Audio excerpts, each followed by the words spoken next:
Opa, bem-vindo ao nosso AAV-Tech. Estamos agora aí no nosso segundo episódio, que é a construção de uma área de dados. Bem-vindo de volta, Matheus. Bem-vindo de volta, Jonas. Prazer. Vamos falar sobre esse tema que é muito legal e que muita gente apanhou, apanha e vai apanhar. Sim. Sempre constante, né? Sofrimento, mas vale a pena, pô. É muito legal falar a experiência de é tudo. legal, né? Tudo. E você vê a construção ali, você participando de tudo, sabe? Principalmente a gente ali, que tava desde os primórdios, que tudo era mato, né? Exatamente. Era tudo mato. Aí depois veio, tipo, o pessoal pra somar aí, o Jonas. O Léo também pegou bem o comecinho, né? Aí veio o Duzi também, juntou com o BI, veio o Pio, veio o Flavinho.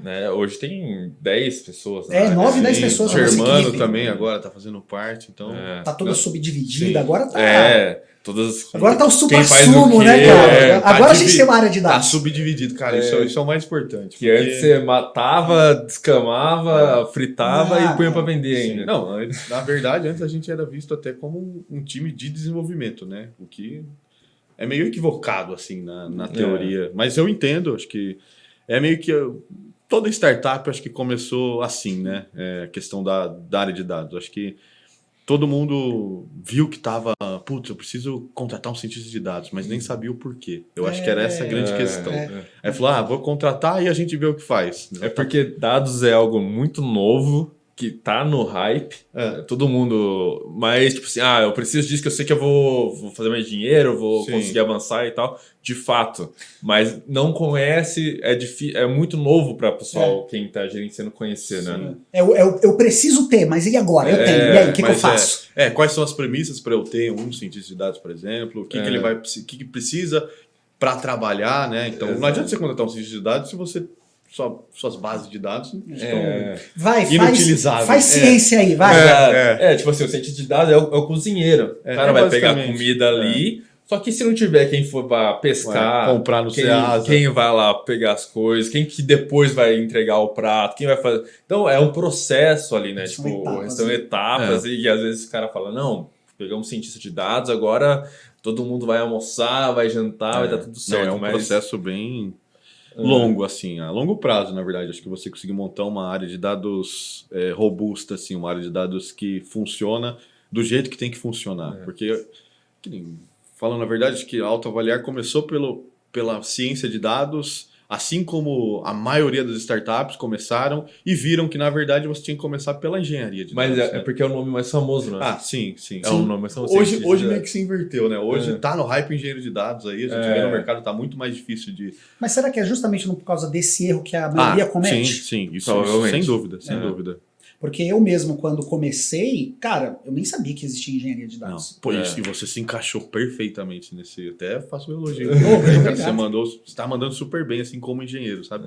E é fundamental, assim, todo o trabalho que você tem feito com engenharia, a gente sabe que era necessário ter alguém focado nisso, e a gente tá conseguindo, acho que os avanços da área, graças a esse foco em engenharia de dados que a gente teve ali, principalmente a partir de 2021, né? Que a gente falou, a gente precisa realmente estruturar uma área de engenharia, um departamento focado em engenharia, porque senão não tem ciência. É até o que a gente falou no último episódio lá, né? Se entra lixo, sai lixo do modelo de inteligência artificial. Então, se a gente não deixar os dados com qualidade e principalmente confiáveis, assim, para não chegar daí depois N áreas diferentes, falar, mas não tá batendo aqui, tipo, o valor tá diferente. Não, a verdade é essa, o dado oficial é esse.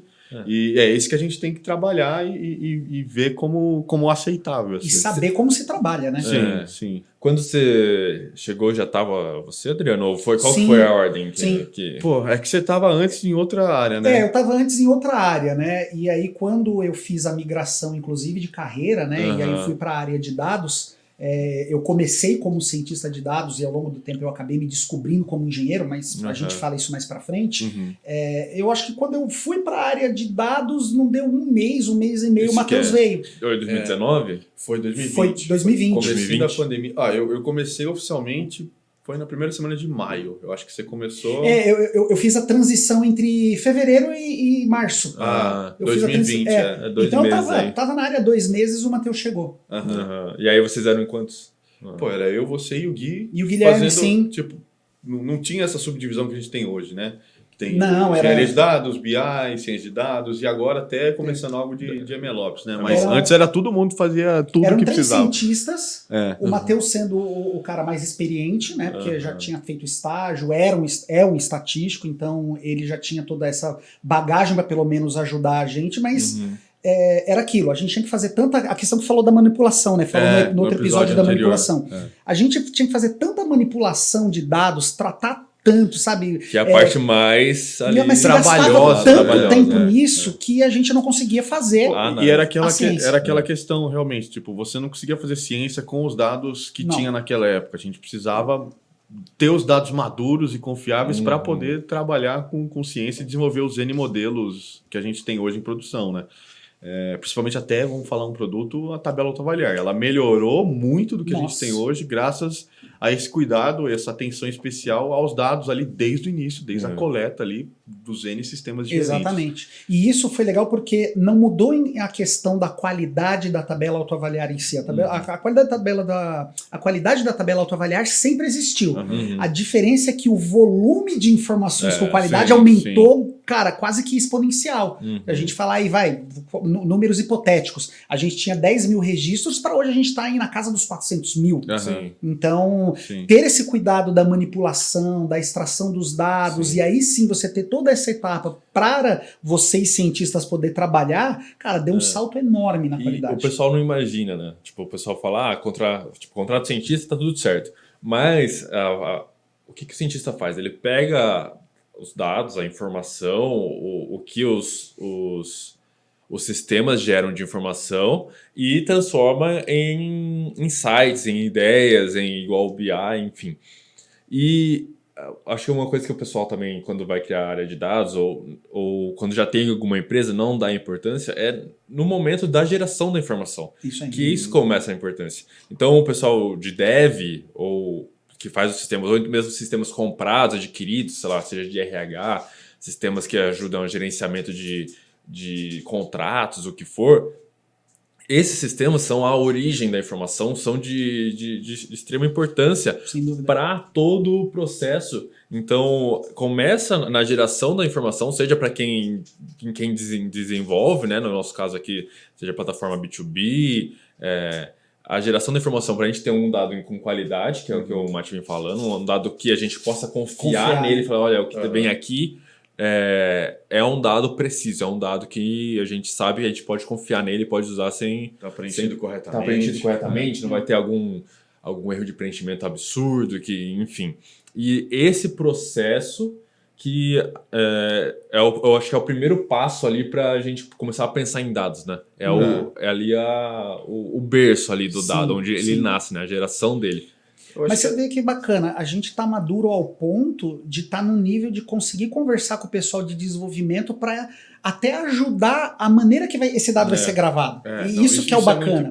Não que eles não saibam, pelo amor de Deus, eles são, os experts nisso. Mas você dá aquela ajuda e a instrução de, você pode gravar esse dado dessa maneira que pra gente poder consumir ele vai ser melhor? Isso é fantástico. Eu acho que o que acontece muito são empresas que foram criando sistemas sem pensar que algum dia iriam ser analisados. Exato, esse é o ponto. Esse é o ponto. E agora, acho que vamos falar cultura data-driven aí, que é bem difundida, você já cria os seus sistemas pensando, aqui vai ter uma análise de dados, então deixa eu deixar o dado dessa maneira para facilitar essa análise depois lá na frente. É isso aí. Então, isso que eu acho que é um diferencial que hoje algumas empresas já nascem data-driven, né? Isso aí. Começou a incluir qualquer integrante de área de dados nos squads de projetos. Sim. Um termo que está bastante na moda aqui lá de fora, que é o Analytics by Design, né? Que é você pensar na análise de dados, na geração de dados, desde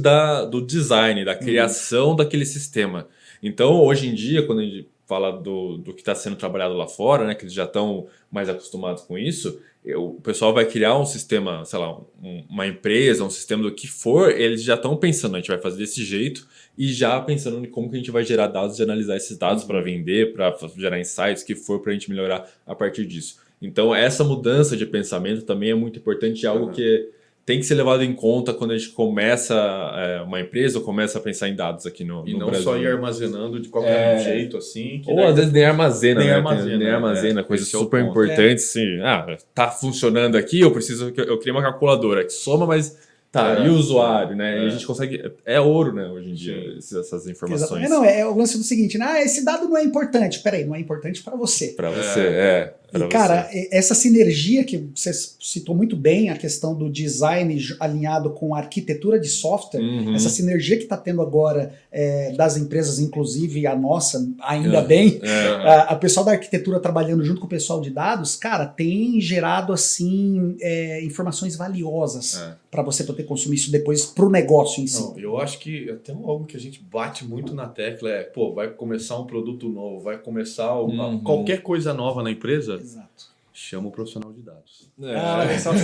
Ficou a dica, cara. Chama sempre ali. Você tá, será que esse produto novo aqui faz sentido? E você já começa a chamar um profissional de dados para ver como é que vai ser toda essa arquitetura do fluxo de dados, assim, até para a parte final da análise, né? Então é primordial. É um negócio que a gente fica até chato. Toda reunião a gente fala assim, põe a gente para participar junto, assim, independente da área. Mas é porque vai criando essa cultura, né? Sim. Exato. Porque vai ter sempre o cara do comercial, vai ter sempre o programador, o engenheiro de software na squad ali o arquiteto. Mas é importante ter o cara de dados ali também para ver o produto que a gente pode gerar depois desse produto. Exatamente. Metrificar o sucesso do produto.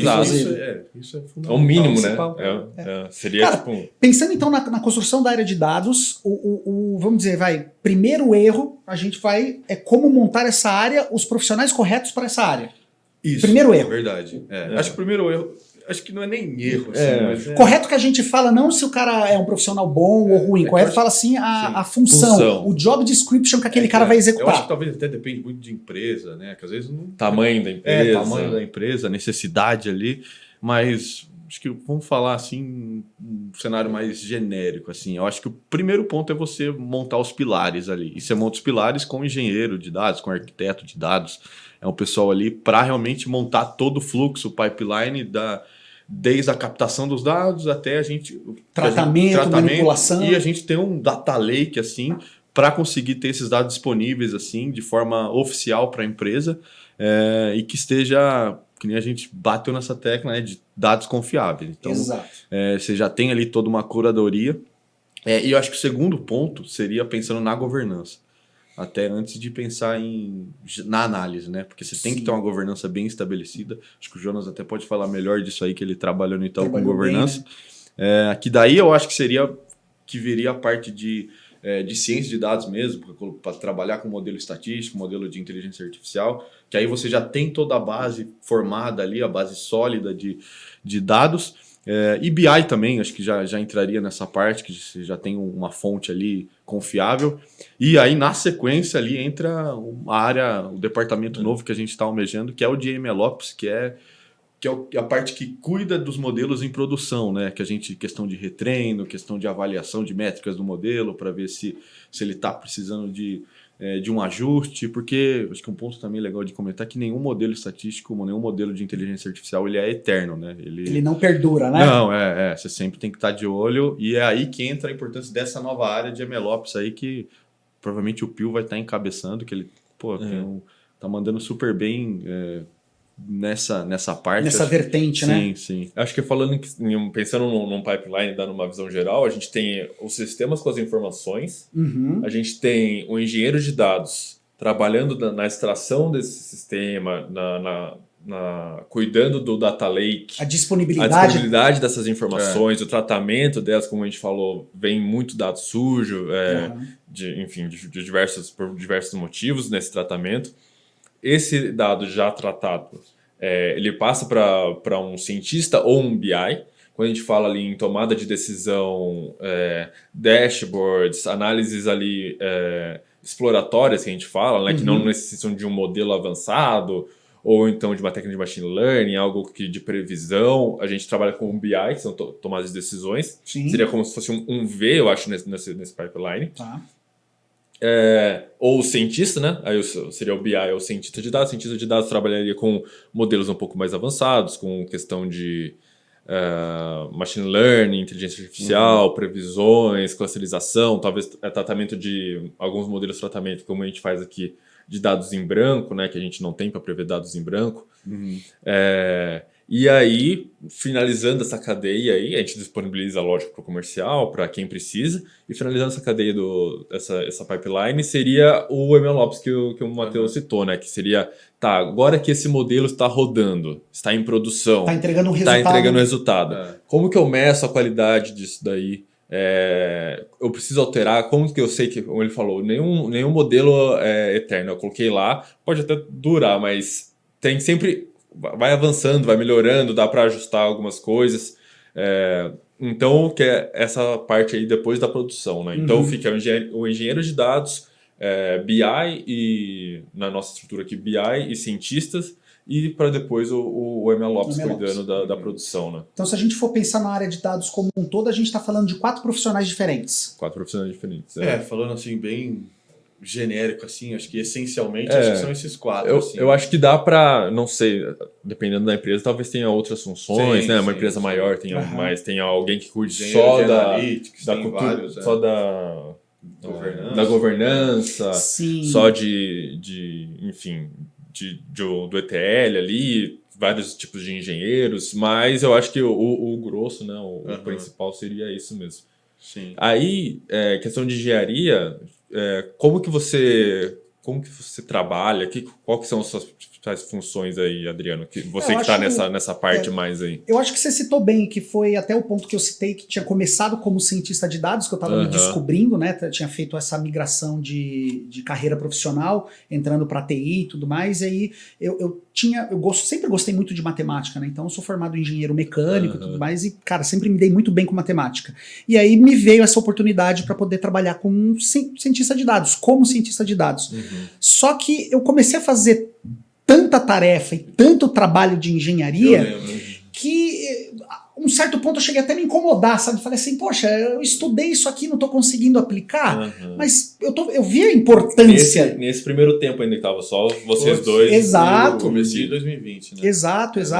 E aí meio que ficou alinhado assim como equipe, fala assim, não, já que você tem experiência com modelo, com estatística e tudo mais, deixa que eu cuido dessa extração, deixa que eu cuido dessa manipulação, o tratamento do dado. Cara, foi natural. Aí eu passo para você segue e eu pego a próxima tarefa, o próximo job, vamos que vamos. E nisso eu comecei a pegar gosto aí eu descobri engenharia de dados. Eu nem sabia que existia engenharia de dados. Nem sabia que o que eu estava executando era premissas de engenharia de dados. Foi muito legal acompanhar esse avanço seu, assim, principalmente. Ver, e agora você é um baita engenheiro, assim. Cara, ralei. Assim como vocês falaram no primeiro episódio lá, fala, ralei, tem que estudar e tal. Sim. Cara, não foi fácil. E tem coisa nova chegando o tempo todo, né? Você tá maluco. De engenharia de dados também. Nossa, assim, é gigantesco. Tem até o nosso CTO, William Pamplona, ele gosta muito de falar da questão da teoria do funil invertido, né? Que você entra num funil pela parte de baixo, onde você toca as paredes, que é o teu conhecimento. A partir do momento que você chega num ponto que o funil abre, cara, você começa a ver um universo de coisas, um universo de conhecimento que você fala assim, não sei nada. Sim, esse é o ponto. Tem que estudar muito também, nossa, né? Cara... Eu vejo você fazendo vários cursos. Mesma coisa da situação de vocês. É eterno estudo, cara. Eterno estudo. Que eu acho que engenharia você vai até para um lado mais hard de programação, assim. Que eu acho que eu levaria muito tempo, assim, para conseguir... ser um engenheiro digno, assim. Que é uma coisa, por exemplo, assim, quando a gente fala da parte de engenharia, começa a se tornar básica, que talvez não seja para a parte de um cientista de dados. O tempo que demora aquela query para executar. Às vezes, se você pegou aquela query e ela demorou 1 minuto e trouxe o resultado para você, você fala, pô, legal. Só que aí, do ponto de vista de um engenheiro, fala assim, cara, e aí? Quando tiver 10 milhões de registros, isso aqui precisa escalar. E aí você começa a tornar aquela query, né, você começa a profilar ela para falar, puxa, tem que ter dados indexados. Você começa a pensar numa outra história, cara. Então, é bem legal. E aí, acabei tomando gosto, eu falei, não, vou fazer de novo a segunda migração. Agora eu vou me tornar engenheiro de dados e, cara, agora é até o fim, porque agora eu me identifiquei. E você cuida desde a extração, você é um engenheiro, assim, full stack, né? Você cuida desde a extração ali da parte da informação e agora também tá fazendo a parte de desenvolvimento do Data Lake, exatamente. Né? A gente trabalha com Data Warehouse hoje e a migração agora pro Data Lake. Né? Do mesmo jeito que a nossa área de dados ela começou de uma maneira simplória, né? Obviamente, sem a gente saber primeiras experiências profissionais e tudo mais, a gente começou a ver também que era necessário a gente fazer a modernização do nosso Data Lake. Até mesmo a própria criação desse Data Lake, né? A gente viu que era necessário, por quê? Como que você vai disponibilizar informação para aquele usuário que até não tem um conhecimento de query ou que não tem um conhecimento aprofundado para poder extrair aquela informação? Imagina para então manipular ela para poder limpar esse dado. Então foi aí que a gente também pensou nessa ideia da implantação do Data Lake. Então fundamental para uma construção de área de dados é que você tenha um Data Lake, você tenha um local onde você tem aquela informação crua, né? Que o pessoal fala que é o raw data, né? Você tem que ter aquela informação crua, a informação já com algum tipo de tratamento prévio para cientistas e analistas poderem trabalhar e aquela informação com a curadoria, né? Então você pode bater e fazer qualquer análise em cima daquele dado que você está garantindo que aquele dado ele é confiável. Então o Data Lake é basicamente você extrai informações dos sistemas e é um local ali que você joga todas as informações para serem consumidas, tanto raw quanto já com algum data prep ali feito, né? Exato, e até como o Matheus citou muito bem com a questão da governança, que você também sabe brilhantemente, a gente tem camadas de acesso para a pessoa. Você não pode distribuir esse dado para alguém que não vá manipular e aí entrou lixo, vai sair lixo. E até um ponto que a gente não comentou ainda, mas é a LGPD, né? Com agora, certeza. Dados sensíveis, etc. Sem dúvida, sem dúvida. Então, nessa questão de data governança, que aí até eu vou pedir para você comentar um pouco como que você entende, como que na área de dados, na concepção de uma área de dados, a importância de implantar essa governança. A gente fala que a manipulação de dados, né, ela dá muito poder para a empresa. Então, e a ideia é que todos consigam, né, a ideia disso é que a empresa toda, a gente tem aqui mais expertise e tal, ciência de dados, BI, mas se a pessoa do comercial ou alguém ali quer fazer alguma análise ali dentro da área dela, sei lá, alguém do RH quer fazer uma análise de dados ali para a área do marketing, que entra na ideia do Data Lake. O Data Lake você joga todas as informações ali dentro e você disponibiliza para a empresa toda poder, ou seja, você empodera a empresa toda. Dá uma independência, dados, né? Exato. Não fica tão dependente da nossa área de dados, assim, acho que... E a gente já tem as demandas do dia a dia, aí fica mais uma na esteira, sendo que se a gente aprimorar aqueles profissionais das áreas específicas, né? RH, marketing, suporte, eles mesmos fazem as análises. Talvez que seja simples pra gente, né? Fica ali pendendo na esteira, porque a gente tem outras tarefas que eles mesmos podem fazer, né? No Excel da vida, no Google Sheets. Exatamente. Sim. Então, a ideia do Data Lake é fazer a democratização desses dados para toda a empresa, para empoderar eles e eles conseguirem fazer as suas próprias análises, né? E o ponto que entra a governança de dados é realmente, eu tenho todos os dados aqui, mas todo mundo pode ter acesso a todos os dados. São as camadas, né? Exato. Então é uma preocupação que tem que ter também com o LGPD, que a empresa tem que ter. Quem pode ter acesso ao quê, né? Perfeito. Então, por exemplo, bases de RH sensíveis, exato. Tem que ter essa governança que a gente chama dos acessos. Que a gente, depois que implementa o Data Lake, implementa a governança. Então, eu preciso de tal base. Já tem aquela base ali, você tem acesso à base, certo? Então você já sabe. Às vezes tem 4 cópias da base. Tem para camada raw, camada para analytics ou com alguma outro destino de consumo. Algumas manipulações. Algumas manipulações específicas. Então o cara tem acesso a aquela base, aquela tabela manipulada já para ele conseguir os insights dele. E ele ter acesso àquela base. Então não gera... acaba confundindo, né? Podendo acabar confundindo em vez de ajudando. Por isso que entra a governança de dados, para gerir esses acessos. Então, não permitir vazar informações, ou basicamente a pessoa ter acesso ao dado certo para ela, que melhor responde a pergunta dela. Todo mundo, essa gestão de acesso, todo mundo consegue ter acesso, mas aos dados ali mais específicos para para a pessoa conseguir fazer o que ela precisa fazer, a análise que ela precisa fazer, enfim. E é uma etapa que, cara, é difícil de ser implantada, né, meu? Dá bastante trabalho, né? Principalmente com uma empresa que já está bem desenvolvida. Né? Tempo. Isso não dá para ser algo imediato. O difícil não que é difícil de se conseguir porque é complexo, não é porque é trabalhoso, né? Exatamente. Bastante trabalhoso. Tem complexo também, dependendo do...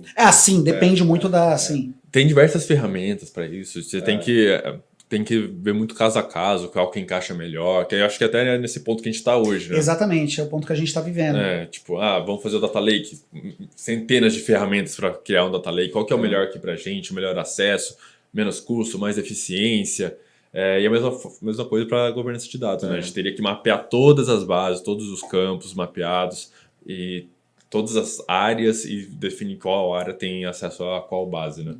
Cara, pra galera que tá assistindo aqui, né, tá vendo o nosso podcast e tudo mais, seja no YouTube, seja no Spotify ou algum canal aí de streaming que tenha contratado.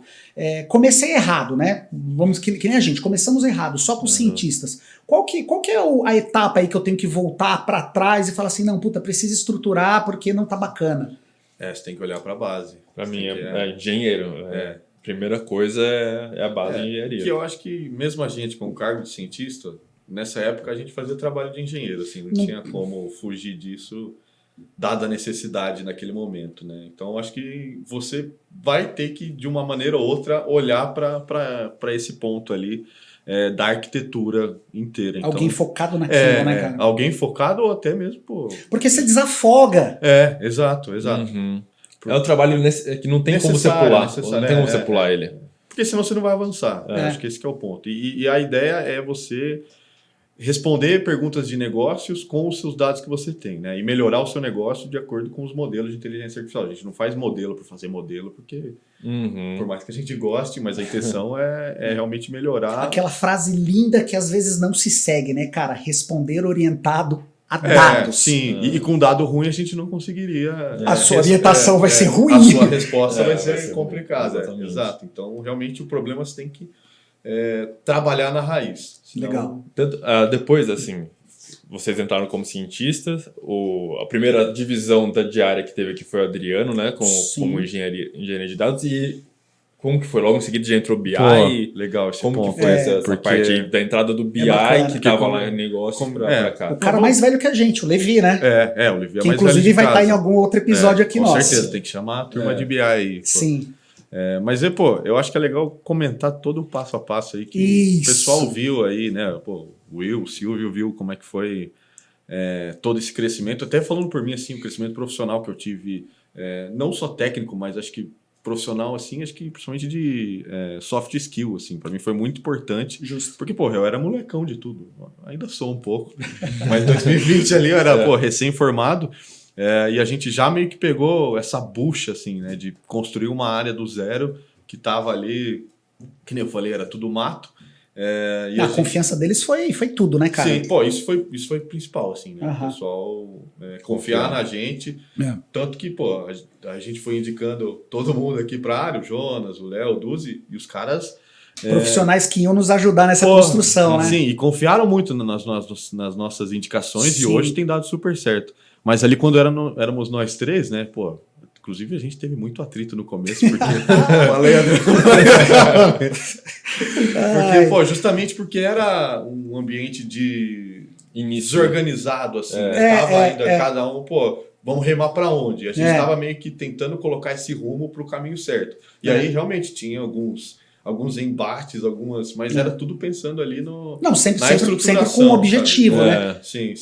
Tinha conflito por causa que a maneira para chegar no objetivo eram maneiras diferentes, mas o propósito era porque não tinha nada estruturado. Não tinha nada. Era tudo mato mesmo. E isso foi que nem 2020 inteiro a gente foi indo nessa linha, né? Foi eu, você e o Gui, inclusive, a gente tem um abração, Gui. Um abração pro Gui. Abração, cara. Depois, se você quiser voltar, Gui, só mandar o currículo. O Gui era resenha. E a gente ficou, então, 2020 inteiro fazendo boa parte de trabalho de engenharia, né, de manipulação, de tratamento de dados. Era isso que a gente era focado, era até algo que eu pensava assim, profissionalmente, falando, não é isso que eu quero ficar na minha vida inteira. Então, eu realmente quero introduzir ciência de dados aqui para a gente trabalhar com ciência de dados, porque, pô, sou formado em estatística, é algo que eu gosto, assim. Então, não era muito a minha praia só focado em manipulação e engenharia de pipeline, de ETL. Estudo de volumetria. Tipo, que nem é algo... Pô, foi importante para eu crescer profissionalmente, então ter essa bagagem, mas não era o meu foco de carreira. Eu gosto realmente de modelagem estatística. Então, aí, pensando nisso, a gente já via uma área de BI no comercial e a gente pensava, pô, mas por que eles não estão aqui com a gente? Sendo que muitas vezes a gente fazia estudos simultâneos idênticos. A gente falou, pô, a gente tá fazendo um estudo que a área de BI que tá no comercial descobria que tava tendo retrabalho, né? E aí que a gente ficou batendo também nessa tecla. Falou, pô, tem que juntar a BI aqui do nosso lado pra gente trabalhar junto. Aquele adendo, o mal do mundo, comunicação, né, cara? Foi isso mesmo. Mas foi legal, a gente foi aprendendo. E aí veio o Levi com a gente, veio o Denner também, juntando essa área de BI que tava o Flávio. O Flavinho também, agora mais recentemente. E o Léo, né? Em 2021 foi que o Léo entrou com a gente, pô, foi uma indicação. Foi meio junto ali? Isso que agora eu não lembro. Acho que beleza, chegamos no ponto que a gente colocou engenharia na área. Legal. BI veio primeiro? Acho que BI veio primeiro. Aí depois você, acho que não estava oficialmente como engenheiro, mas você estava focado e daí a gente falou, pô, não, vamos... É isso aí. Vamos batizar. Vamos batizar, pô. A gente começou foi isso, né? É isso mesmo, você tem razão.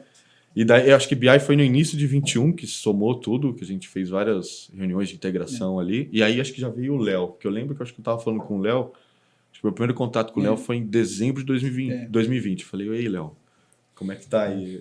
Topa uma conversa? Eu acho que ele tava no CPQD. E aí, pô, foi maneiro. Porque eu lembro que acho que o Gui tinha mostrado... Acho que o portal Data Science. Falei, nossa, olha só que cara, pô. Mas você falou, pô, meu amigo. Eu falei, pô, o Léo, pô. Aí a gente falou, acho que a gente poderia contratar mais um aqui pra área, pra expandir. E daí eu falei, vamos chamar o Léo então, não custa nada tentar. Eu até falei, pô, não sei se o Léo vai topar, né? O Léo já é um profissional com mais bagagem aí. Um sênior, né, cara? Já é um sênior, deve ser caro. Vamos ver se a gente vai trazer. E, pô, o Léo, desde o início, acho que já se animou com a ideia ali. E foi massa, pô. Hoje o Léo é fundamental, assim, na área, velho. Então, numa questão de estrutura, né, que a gente criou a área de dados, criou de uma maneira errada, por falta de experiência. Normal, Aí a gente começou a estruturar, puta, legal, fizemos as divisões e trouxemos um cara já sênior para poder dar uma orientação. Então acho que isso daí foi a virada de chave, foi aí que eu acho que eu senti que a gente tava indo pro caminho certo. O caminho certo, né? Foi início de 21. Tava profissionalizando a área. Porque eu acho que em 2020 a gente só assentou as coisas, né? A gente meio que falou, levantou tudo que precisava e tal, e em 2021 a gente começou a construir aquilo que a gente imaginava que fosse o ideal e possível dentro das nossas... dentro do que a gente tinha ali. Justo. Em 2021 foi que acho que as coisas começaram a arrumar para um caminho interessante, assim, que daí veio o Jonas, veio o Duzi também agora, mandando super bem na área de inovação, e que meio que alavancou, eu acho. A gente conseguiu entregar mais, porque tinha mais gente, e a gente conseguiu até desafogar certos pontos, que nem você focado em engenharia, desafogou muito a gente para conseguir trabalhar com ciência de fato, né? Trabalhar com inteligência artificial realmente, e não ficar tanto tempo preso na parte de tratamento, construção de ETL, que era o que a gente estava fazendo. Que eu ressalto aqui que é extremamente importante, né? Sem isso a gente não conseguiria ter o que a gente tem hoje. E depois veio o Pio, que foi uma revelação aí que a gente conseguiu no Hackathon. Bem lembrado, o Hackathon. Tá com a camiseta. Tá com a camiseta aí, ó. Foi bem legal essa época aí. Pô, o Pio é um fenômeno. Foi nosso segundo Hackathon, inclusive, tá? Só pra lembrar, foi o segundo Hackathon. O primeiro eu não tava. O primeiro foi um Hackathon interno, né? A gente teve um Hackathon interno, aí o segundo... a gente abriu. E descobriu o fenômeno do Pio. Exatamente. A gente ofereceu o contrato lá e teve que trazer, porque não tinha como deixar passar. Exatamente. Ele se destacou bem e acabou conseguindo uma vaga aqui para trabalhar conosco. Pô, ainda bem. Ainda bem. Ainda bem, ele é muito bom. E começou a ir para a vertente agora que você tinha citado de MLOps. Sim. Porque aí também desafoga um outro lado. O cientista de dados tem o modelo, entregou o modelo, tem alguém focado para deixar esse modelo em produção e, obviamente, entregando métricas para saber o quanto que aquele modelo está performando. E um ponto que é interessante a gente traçar essas barreiras, né, ou tentar distinguir, é assim, a engenharia de dados, o engenheiro de dados, ele tem que ser muito bom de programação, ele tem que saber, lógico, SQL, JSON, tem que saber estruturação de bancos de dados normalizados. E quando a gente vai para o MLOps, que parece também, tem que ter bastante parte de programação, que é o que o Pio tem bastante parte de programação, tem essa noção, igual o engenheiro tem esse conhecimento também de ciência de dados. Saber colocar um modelo em produção. Sabe como funciona um modelo, exato. Tem esse... Então, é um meio multifuncional, né, quando a gente fala do MLOps, né? Ele tanto sabe a parte de programação de base de dados, porque ele tem que saber disso, quanto ele sabe quanto a parte de ciência mesmo. Tem que saber como funciona o modelo. Até pra gente conseguir conversar, né? Justo.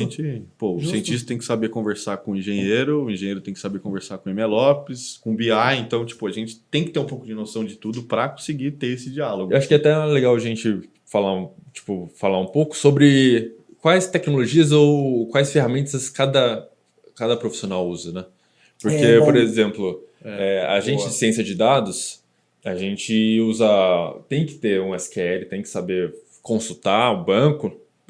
Tá, tudo bem, tem um engenheiro, mas não é o engenheiro que vai entregar papinha na boca ali, que tudo prontinho, bonitinho, você vai ter que fazer... E ajuda demais um cientista saber de SQL, porque às vezes ele fala, cara, tô com essa query aqui, só que eu tô vendo que ela não tá legal. Você pode dar uma olhada para de repente ver se tem o que melhorar aqui? Justamente cara, essa eu ideia. acho que é igual você comprar aquela batata frita no mercado, que é pré-frita, que é bem cortadinha. Em vez de pegar aquele saco de batata tudo cortado e você mesmo cortar, eu acho que é mais ou menos isso. Mais ou menos você já traz um negócio bem mastigado, a gente talvez só frite ali, mas já tá, no ponto ali pra gente. Tem que saber. E aí, a gente tem que saber então um pouco de base de dados, também tem uma noção ali de SQL, de base de dados, de JSON, como que lê um arquivo, pelo menos, né? Tem que saber consultar no BigQuery. O que é uma chave-valor, né? Quais são a chave, cruzamento, left join, right join, tem que saber isso. É a coisa que faz ali no data prep, né? Faz parte do data prep.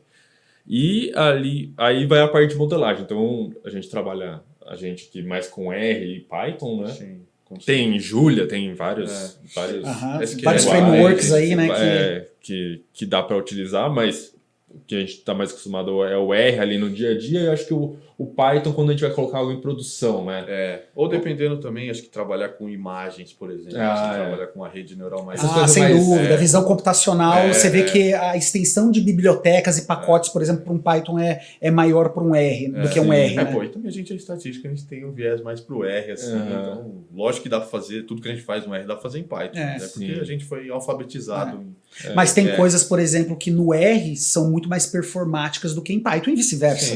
Então, eu acho que é legal você ter pelo menos uma noção de sintaxe, né? Pensando em estatística muito mais de R, mas você tem que ter uma noçãozinha também de um outro framework. Eu vejo que o R é muito rápido para você codar e fazer as suas análises primárias ali. Exploração, análise exploratória inicial. Isso, exato. O jeito que você coda ali o dplyr, né, que a gente usa bastante, é muito rápido. Você faz 4, 5 linhas de código ali, você consegue manobrar a base de dados de diversas formas e extrair o que você quer ali. O Python, como ele é uma linguagem de programação, o R ele foi originado para estatístico, né? Para estatístico, É uma linguagem estatística. Uma linguagem estatística, né? De programa. Tipo, ninguém vai falar, eu criei um software em R. Com R, Não tem isso. Agora o Python tem. O Python é uma linguagem multifuncional. Então, quando a gente parte, não, vou fazer um modelo aqui que tá mais avançado, igual a gente falou, né? Visão computacional, ou tem muito mais informação também, muito mais conteúdo na internet e de cursos são normalmente a comunidade, ela a comunidade do Python é maior, exato. E tem aquele meme lá também, que o R é o Batman e o Python é o Superman, né? O R é cheio de funcionalidade e tal, super preparado, e o Python é a força bruta. E é mais eficiente também, né? Quando você for para rodar em produção, Sim, Python. Normalmente é Python. Não, e até pensando, se a gente for falar assim, né, você falou de ferramentas, aí a gente não está trabalhando com cloud, né? Trabalhando na nuvem, né? Não trabalhando on-premise.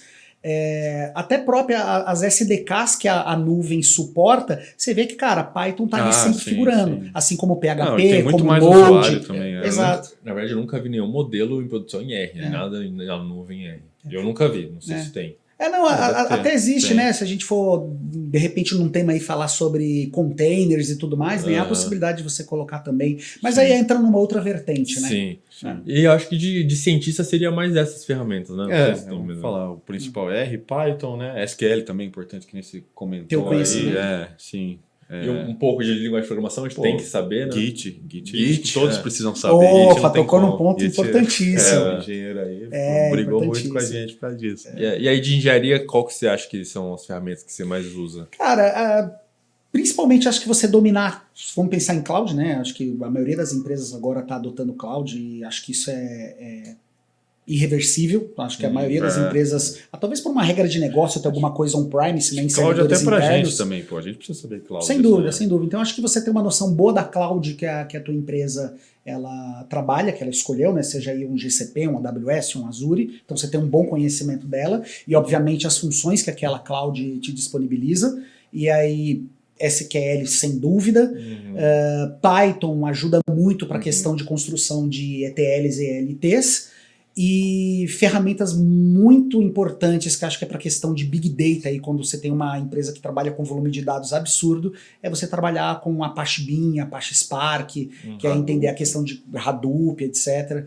E aí cada nuvem tem a sua ferramenta específica, mas aí pensando em Apache Beam para um GCP é o Dataflow, o Spark é o Dataproc, e cara, basicamente isso. E aí você tem uma noção boa assim de questão de SQL, principalmente para você construir pipelines escaláveis, sabe? E aí pensando em pipelines também, não podia deixar de citar o Apache Airflow para poder fazer a orquestração desses pipelines. Tem muito e agora tem muito software. Só muda a marca, assim, tem muitos semelhantes. Exatamente. Funciona mesmo. E aí na etapa que a gente está agora, que é a questão de modernização, você conhecer aquelas ferramentas que vão te auxiliar na construção do seu data lake, né? Então onde você vai deixar hospedado arquivos de diversas fontes, seja JavaScript, seja JSON, num storage da vida, num bucket, você trabalhar, por exemplo, dentro do GCP com BigQuery, puxando essas informações e deixando o dado disponível. Então, ferramentas bases assim, aí eu puxei um pouquinho mais o saco para GCP, que é o que a gente trabalha, eu acho que basicamente são essas. Sim. E aí pensando em BI, eu acho que eu consigo falar um pouquinho, meu início de trabalho, eu fui meio que um BI ali, né? Eu acho que também a SQL tem que saber, não tem como fugir muito para as consultas. E aí eu acho que varia muito, tem muita ferramenta de BI, de visualização de dados.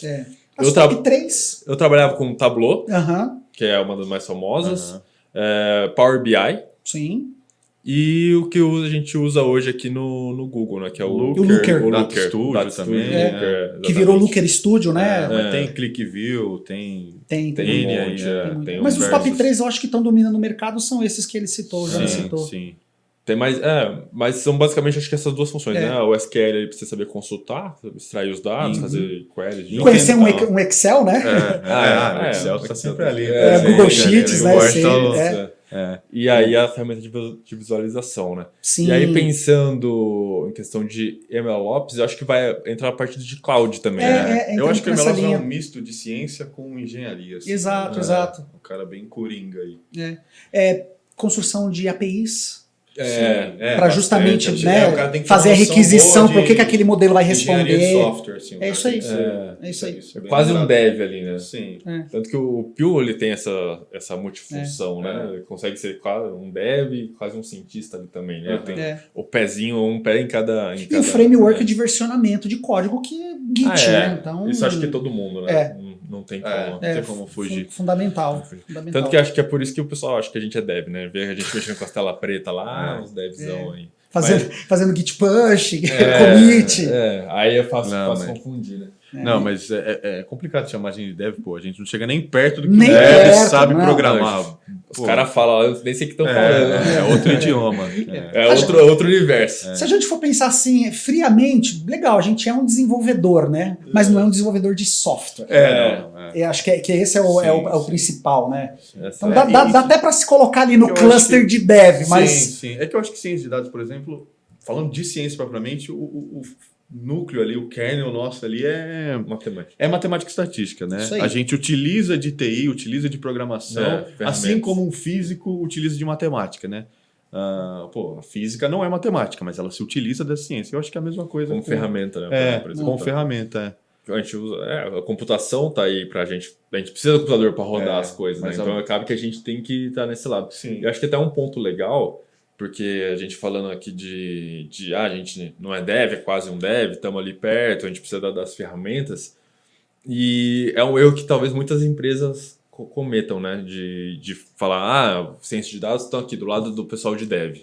É interessante, mas o que a gente mais vê no mercado hoje, essa correção ciência de dados tem que estar do lado do comercial. Tem que do estar negócio. Do negócio, de produtos. Junto com estratégia, junto com até diretoria, presidência. Exato, a gente está ali auxiliando o pessoal de produtos, auxiliando o pessoal de negócios a conseguir os resultados, né? E é algo que muitas empresas também erram nesse ponto. Fala, digita com a tela preta lá e as letras brancas, é dev. Sim. Então vamos pôr lá junto com dev. Quando, na verdade, quanto mais próximo ali a gente está, que é uma aproximação que a gente está fazendo hoje também, né? De falar com o pessoal de negócio, tá sempre junto lá, para entender o problema do cliente e a gente ajudar eles a solucionar esses problemas. Então, é um trabalho que a gente faz hoje. O pessoal tem um problema de negócio, tem uma dor do cliente lá e a gente tem os dados. Quando os dois se unem é que a empresa se alavanca, né? Se desenvolve. Eu acho que um tema também que é sempre muito debatido assim, em construção da área de dados é se essa área vai ser centralizada ou se ela vai ser descentralizada, né? Exato. Isso é algo que acho que a gente acabou não comentando muito, mas é algo que tem muito debate assim no mercado, né? E eu acho que isso depende muito da empresa em si. Tem empresas que se dão super bem descentralizada. Então, você tem equipes de ciência de dados separadas para áreas diferentes. Aqui a gente tem bem centralizado, mas tentando passar a cultura de dados, que nem o Jonas estava abordando, para trazer uma independência para as áreas, né? E trabalhando com squads, né? Com squads. Eu acho que aqui casou muito bem isso, Sim. mas pode ser que outras empresas não encaixem, assim, dado o tamanho, dado a necessidade da empresa. Eu acho que vai muito do tamanho da empresa, Exato. né? Porque para você ter um cientista para cada área, ou um engenheiro e um DevOps para cada área, demanda muita gente ali de dados, né? Muita gente de dados. Então, empresas... eu acho que consegue fazer essa parte descentralizada bastante em empresas maiores, empresas multinacionais, gigantes, enfim, que tem um quadro de funcionários bem grande, o headcount grande, né? Um ponto que você citou bem legal, que você falou que tem que estar muito próximo da área de negócio, eu vi assim a ponte certinha, área de dados próximo da área de negócio e a área de dados próximo da área de dev, a ponte é o engenheiro.